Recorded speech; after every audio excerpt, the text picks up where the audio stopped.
clarity of the lake is that factor of Tahoe that is the most recognizable and the most renowned. To Californians and Nevadans, and I think a lot of people around the U.S., it is this special place. You can't just take this place for granted because there are not many places like this in the world. We're lucky enough that we get to live here full time. It's not a national park, so we have to do our part to protect this place. The Angora fire from 2 years ago had a profound impact on wildfire threat reduction efforts in the Tahoe Basin. The wake-up call was primarily to the homeowners and to, I think, a lot of various agencies around the lake that this is a priority environmental issue for the basin and needs to be dealt with. Recent assessments of communities in the Lake Tahoe Basin have indicated the majority of these communities are rated at high or extreme wildfire hazard. Well, as a property owner, the two most important responsibilities are putting in your best management practices, controlling the stormwater on your property, and creating defensible space around your home. Do it all together. It's just cleaning up your landscape, making a conservation landscape happen.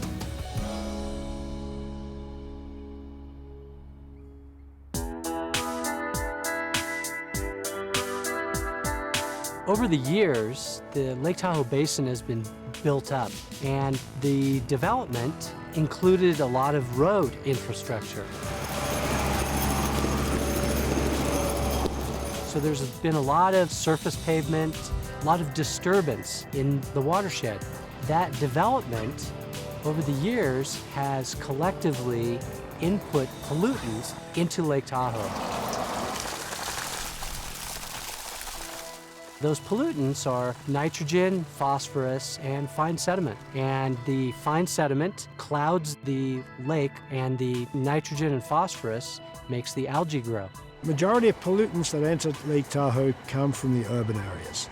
What we've learned recently in the last 5 years is that nutrients are not our main problem. It's actually the fine sediment that is our primary problem. The fine sediment is causing over 2/3 of the clarity loss. These particles are literally invisible by themselves. They're so light and they're so small that the kinetic energy in the lake actually keeps the particles in suspension. Now with urbanization, we've introduced disturbance to the soils, to the landscape, and we've increased the production of very fine particles. Healthy watersheds typically, and we do have some healthy watersheds here in the Tahoe Basin, the healthy watersheds actually infiltrate most of their water. It's actually dispersed across the landscape and then it soaks into the soil. As it soaks into the soils actually remove particles. The particles are removed like a filter, like a sand filter. And that's the process by which the natural system keeps the water clean. Most of the BMPs function by mimicking processes that occur naturally.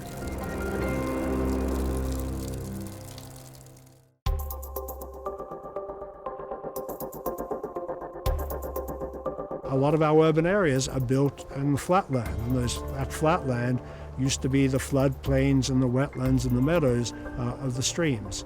And so we've removed the part of the system that used to do the cleansing. When we started our long-term measurements back in the 60s, you could see down on average about 100 feet. Tahoe's not there anymore. Tahoe changed dramatically. There's been over a 30-foot loss of clarity in the last 40 years. Back in '97, we went as low as 64 feet. We were kind of in a nosedive of decline, and that's when everybody came together and said, Lake Tahoe's too important. We don't want to get past that point of no return where we could never get back to 100 feet of clarity.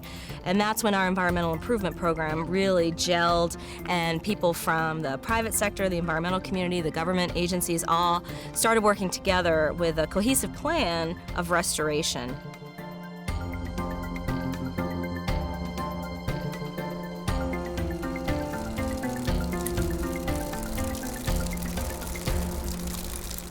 In the late 90s, we implemented what we call best management practices, the BMPs, on residential parcels. The fact that private property owners need to install their BMPs, it's really their contribution to the EIP.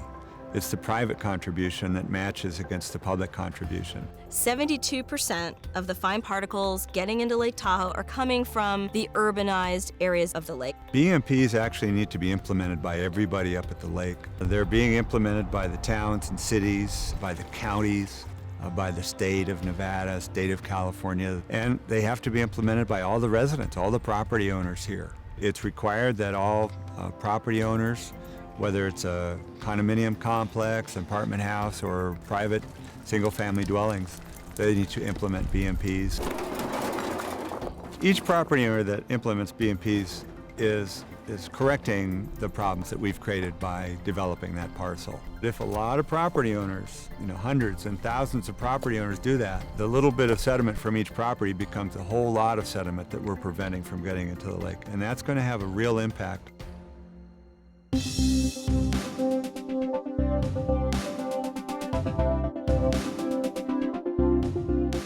Property owners should be thinking about both their fire defensible space practices and their best management practices at the same time. It's a better way to get an overall result that's going to make the house safer, more attractive, and it's going to meet the needs of Lake Tahoe by preventing that erosion. I'm with the Nevada Tahoe Conservation District, and you made an appointment with me a couple of days ago. When a property owner wants to get started, they should actually call their conservation district. If they live in Nevada, it's the Nevada Tahoe Conservation District. If they live in California, it's the Tahoe Resource Conservation District.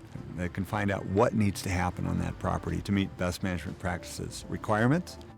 They can call their local fire protection district and get a fire defensible space inspection. All these lower branches in this tree are dead, and they constitute a real fire hazard. And by doing those things at the same time or close together and then making their plan, they can come up with a plan that's going to work. It's going to save them time and money in the long run. Property owners can actually look at their own property to determine what kind of erosion hazards they have, what kind of water quality impact their property might be having. Homeowners can look for these kind of signs, these little sandbars, deposits of fine sand, these little channels which we call rills or small gullies. And when they spot those on their property, they know they've spotted an erosion problem. Now it can be fixed by infiltrating the water coming off of their rooftop and their driveways. It can be fixed by improving the vegetation so that the soil is more protected from erosion, or maybe putting rocks under the drip line of the house. But this is the result of a lack of best management practices on the upstream properties. People should try to make their landscape act like a sponge to soak up water that falls on it. If you can infiltrate it, you essentially stop that fine sediment particle from coming off the land and going into the tributary and into the lake.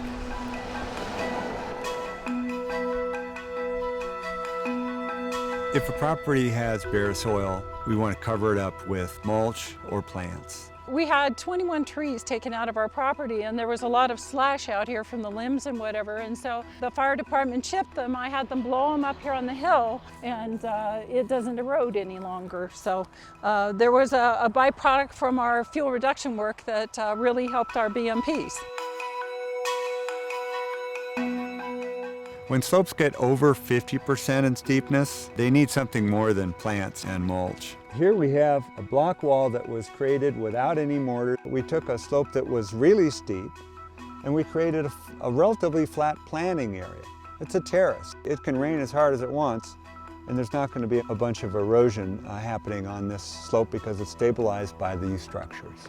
An unpaved driveway, that's really a source of erosion. When a heavy rain comes, it'll become muddy. If they drive from the muddy driveway out onto the road, they'll track a lot of sediment out onto the road, which will then, in turn, that'll wash into the roadside ditch or to the culvert and storm drain. It'll get carried to the lake. Paving driveways is required at Lake Tahoe. When they're paved, the planning needs to be done so that they drain, so that the runoff from the driveway will flow not into the street, but into an infiltration system on the property where it will go into the soil. One of the best management practices that's fairly easy for people to do is to deal with the runoff coming off their roofs. The rain will pour right off that roof eave like a little waterfall. We call that the drip line of the house. Where that hits the soil, that can erode the soil if there's nothing protecting the soil. You can put down something like rock or gravel. In this case, we have river cobbles and stones. That'll protect the ground from that erosion. And when you put rock right from your house 5 feet out, you've created a non-combustible zone, which gives you a great amount of benefit for the defensible space.